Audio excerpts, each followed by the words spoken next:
so hard, hustle never stopped, but the system kept blocking every move to the top. Didn't know my credit score was holding me back. Didn't know the game till somebody... Before we get into today's lesson, go ahead and hit that subscribe button so you never miss a class, because school is officially in session. Pop quiz. How many of you actually know what makes up your credit score? Not just the number, but what's behind the number. Because if you don't understand how it's calculated, you can't control it. Let me break this down real simple. Your FICO score, which is the score most lenders use, is made up of 5 categories. And each category has a percentage that affects your score. If you master these 5, you can literally control your credit. Lesson number 1, payment history is worth 35%. This is the biggest piece of your score. 35% of your entire score is based on, do you pay your bills on time? Examples of what falls into this: credit card payments, car loans, student loans, mortgages, any late payments, collections, or charge-offs. If you miss a payment, your score can drop fast.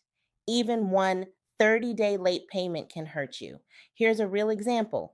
If you have a 700 score and miss a payment, you could drop 60 to 100 points. That's why I always say, before you worry about anything else, make sure your payments are on time.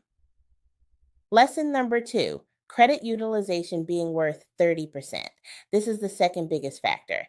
This measures how much of your available credit you're using.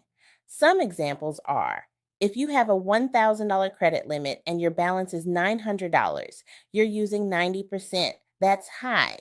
If your balance is $100, you're using 10%. That's good.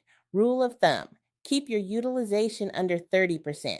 But for the best scores, stay under 10%. High balances looks like high risk to lenders.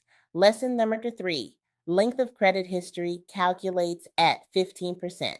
This is how long you've had credit. For example, your oldest account age, average age of all your accounts. So if you open a brand new credit card today, it can lower your average age.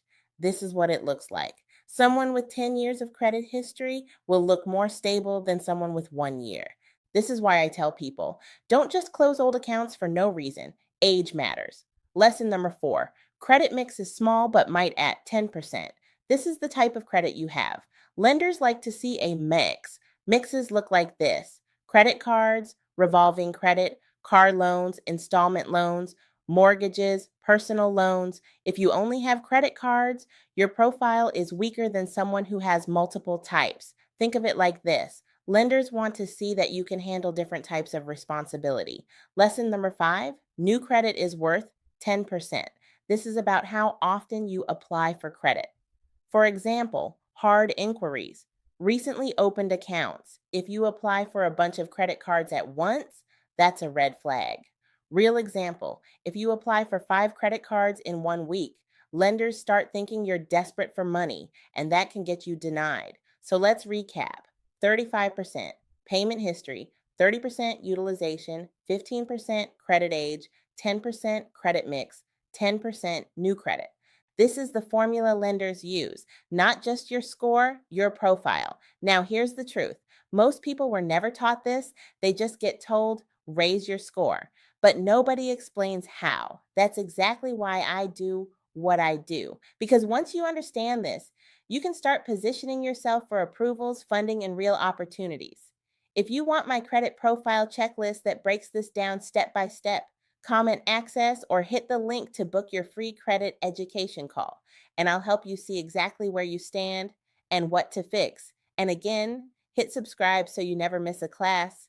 Class dismissed. Blocking every move to the top. Didn't know my credit score was holding me back. Didn't know the game till somebody gave me the map. The education hits different.